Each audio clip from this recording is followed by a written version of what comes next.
Get the latest weather, traffic, and news updates online at 560theanswer.com.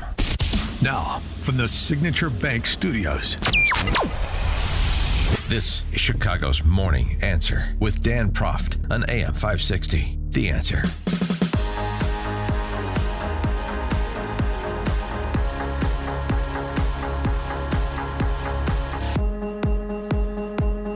Top of the morning, Dan Proft here.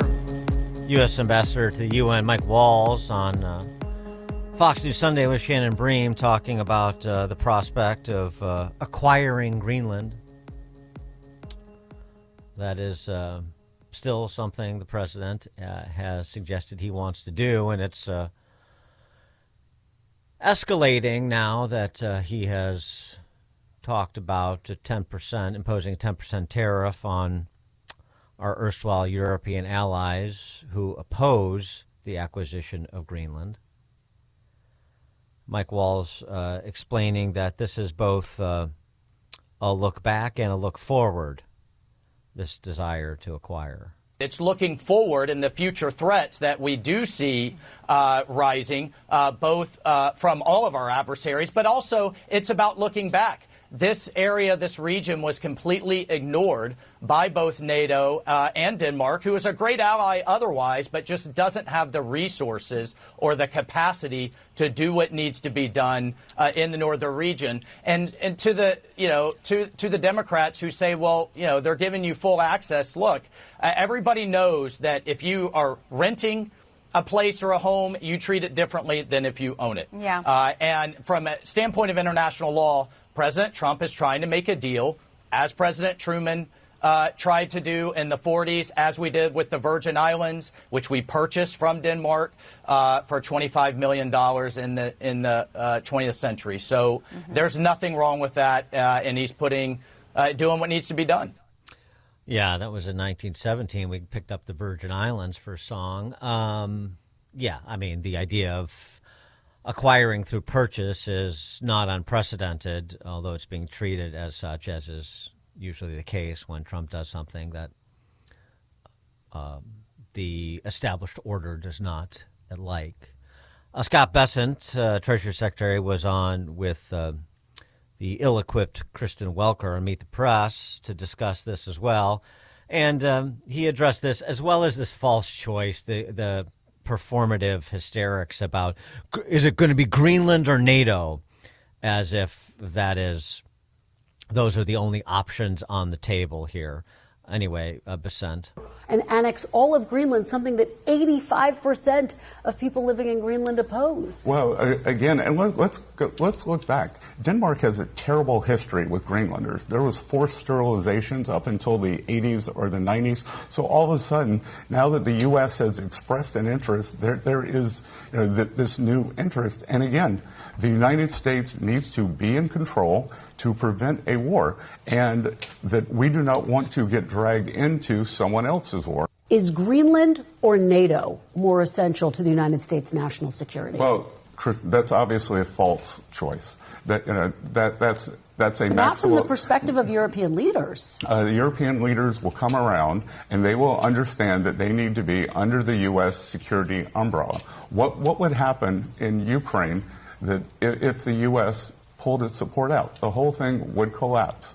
That the U.S., Kristen, to be clear, since 1980, the U.S. has spent U.S. military spending versus NATO military spending. We have spent $22 trillion more dollars than the Europeans have. That we are peace through strength. And the Europeans now are only trying to play catch up. And that is only through President Trump. President Trump believes in NATO, but he does not believe in the American people being dragged in. By the way, I mean, just the point that Scott Bessent made there, too, these sort of the angelic Danes, they are the, morally righteous, and we are the ugly American.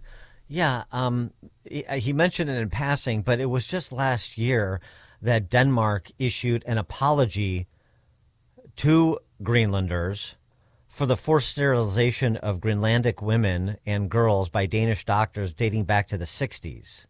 More than 4,500 women and girls, some as young as 12, had IUDs implanted. Denmark's PM issued the apology calling the campaign to manage Greenland's population systematic discrimination. From the testimonies of 410 cases in the report, this was a 2-year investigation, 349 involved subsequent health complication. Greenlandic girls were often given contraception without consent or knowledge. Several reports of women receiving injections left them infertile. So, yes, the great affinity that Greenland has for their overlords in Copenhagen.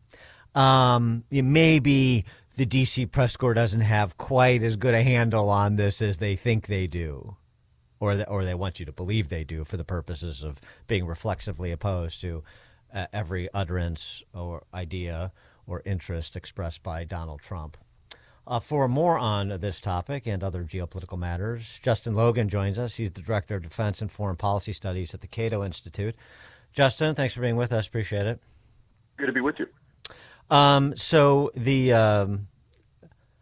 your assessment of the importance of Greenland as a strategic asset of the United States in the Arctic, and the importance that asset be acquired rather than just rented, as Mike Wall said. Yeah, I mean, there's a weird thing about this entire process, right? You had the Deputy Chief of Staff of the President's wife, Katie Miller, put out a tweet a couple of weeks ago with Greenland with the Stars and Stripes superimposed on it and saying, soon. And that set in motion this whole news cycle. So the administration didn't really roll out a kind of left-to-right story about this is important to the United States for these reasons, and merely having access and basing rights won't do it for these reasons, and therefore we need to own it.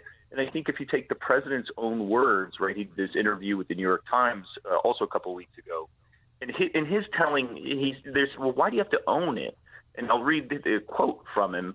He says, I think that ownership gives you a thing that you can't do, whether you're talking about a lease or a treaty. Ownership gives you things and elements that you can't get from just signing a document. And I think they really failed to sort of put meat on the bones of their argument here. I mean, the entire process that the president and I have been complaining about vis-a-vis the Europeans for a long time is that they're willing to take the free ride, right? They're willing to let the United States defend them from the threats that they face.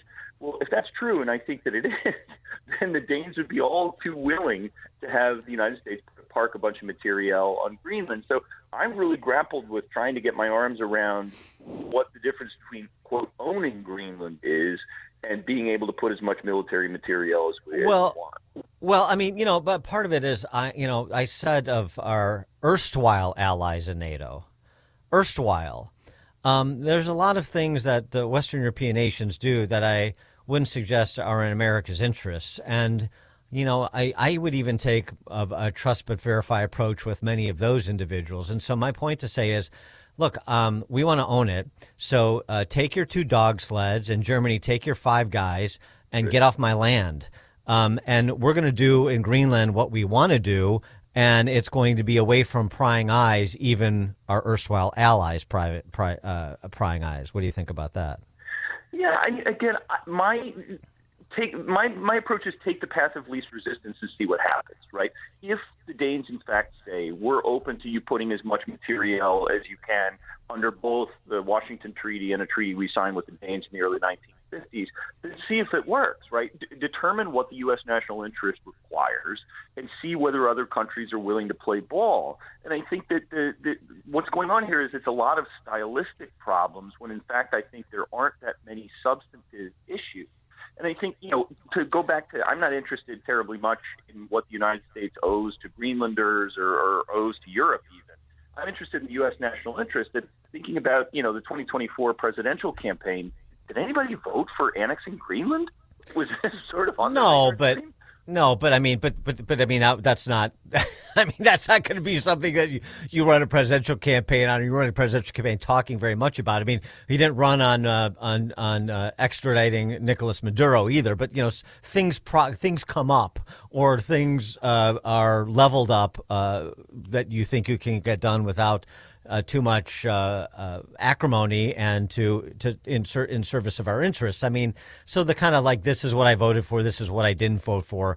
I mean, how deep do you want to go down the laundry list of promises when it comes to what I did and didn't vote for? Yeah, I don't know. Territorial expansion, I think, is kind of a big deal. And if you look at what the administration has said, again, I think they've really failed to make the case about what distinguishes having basing rights, having access, being able to help the Europeans defend themselves on the American dime, and owning it. I think, to be cynical here, if you'll allow me, I think the administration thinks that territorial expansion, that making Greenland part of the United States, is a legacy item. I think they have a kind of Rushmore syndrome, and they think that territorial expansion is cool. And again, we can debate that. We can debate whether, in fact, that's the best use of the American diplomatic medal. But I just, the policy arguments that they have laid out have failed to satisfy me thus far. Well, I mean, it's not just policy arguments from quote unquote laymen. I mean, we've also heard from military brass and talking about the strategic importance of Greenland vis-a-vis China and Russia, particularly China, with an eye, and you heard Mike Walls mention as well, but with an eye towards the future. So, I mean, it is the strategic value of that vis-a-vis our adversaries in the other hemisphere has been addressed. Yeah, I mean, if you look at China, for example, that's the big worry, or should be, in my view.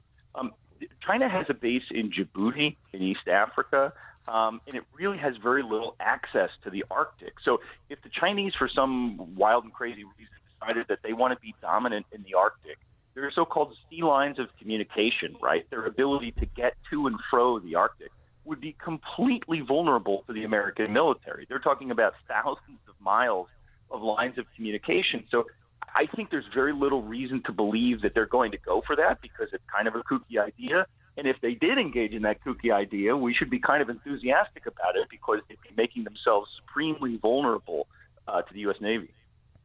Yeah, but the other thing, too, is, I mean, this is all, these are always multivariate equations, right? And so the other thing is, we've seen from Mark Carney, the Canadian PM, during his candidacy for PM, he talked about China being the greatest threat facing Canadians.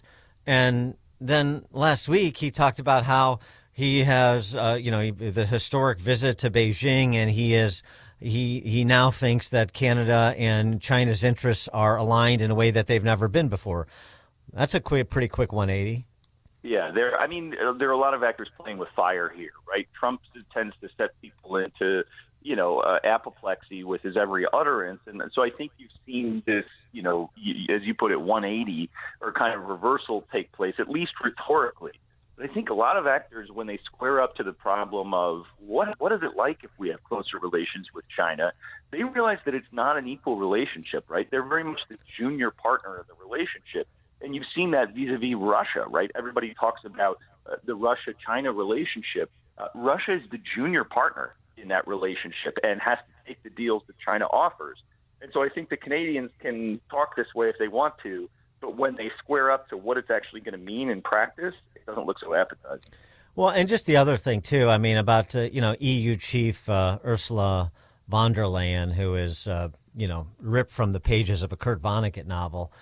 We stand firm in our commitment to uphold the sovereignty of Greenland and the Kingdom of Denmark. We will always protect our strategic, economic, and security interests. Well, that's a nice press release. What does that mean? But and I think it's not worth the energy that was expended to post that on X. But I'm just saying it still is going to be received by the White House as a middling, if not antagonistic, posture from the EU. Yeah, for sure. I mean, again, I think we're in the realm of style and, sort of mudslinging rather than substance.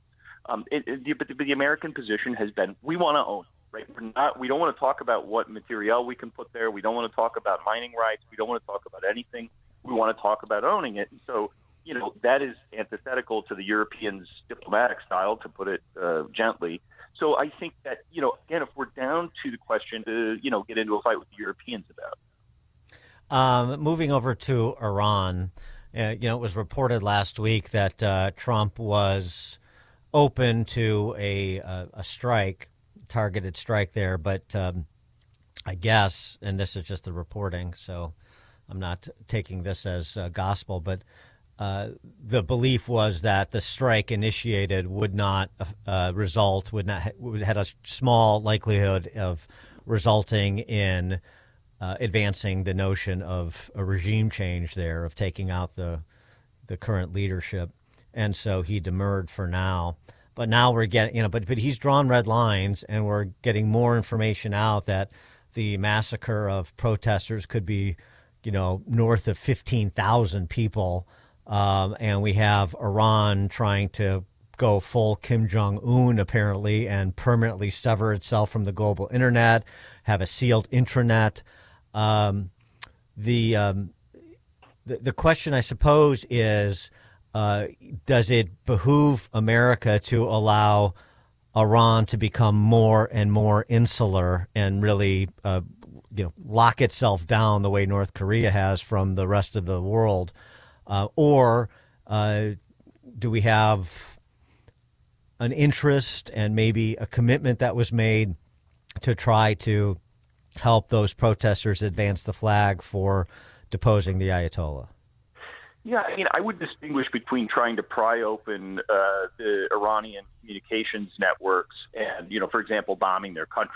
I think that the former can be done at a very low cost. And there was even some scuttlebutt in Washington last week about the ability to take down Iranian government computers. So I would view that as in a different category than, again, bombing the country. I think the administration, or at least the intelligence community, came to the conclusion that it wouldn't necessarily produce regime change. But for me, the broader question there, and this isn't the intelligence community's job, is to say, should we be getting more deeply involved in the Middle East again? Right? If it were likely to produce regime change in Iran, we would be left holding the bag. The question would be, what's going to come next? You have chaos in a country of 85 or so million people. What does that mean for the United States? And so I think asking those questions before you jump into these things is the sort of essence of conservatism in its best sense. The Gaza Board of Peace, that's, I guess, going to be headed up by Steve Witkoff. And there's already clashes, between the Israelis and the U.S. because the Israelis are perhaps a little bit more skeptical of Erdogan in Turkey and the royals in Qatar than the Trump administration is. And how is that taking shape, if it's taking shape at all, other than in sort of concept? Yeah, well, how much cynicism do you have on hand, right? I think that everybody here, too much. Everybody here has skin in the game in some form or other, and you saw it with respect, as you mentioned, to the appointment of Erdogan to the Board of Peace, which sent Benjamin Netanyahu into apoplexy. I think that no matter how many of the best business and other minds you get together, there's a fundamental problem here, which is that, the Israelis set out on October 8th of 2023 with the plan of completely destroying Hamas and, getting the hostages freed. And the vast bulk of those hostages, of course, were released after President Trump came into office. But the question is, how do you, if at all, get rid of Hamas entirely? And that has proved elusive. And so boards of peace, the IDF, and any combination of the two appear to me to be unlikely to produce that result. So then the question becomes, what happens to Gaza if you don't do that? And I think, nobody really wants to face up to that yet. Justin Logan, Director of Defense and Foreign Policy Studies at the Cato Institute. Justin, thanks for joining us as always. Appreciate it. Thanks, Dan. Dan Proft, Chicago's Morning Answer. Before you see it on TV, share it on Facebook, or read about it in the paper. Hear it here first. This is Chicago's Morning Answer on AM 560.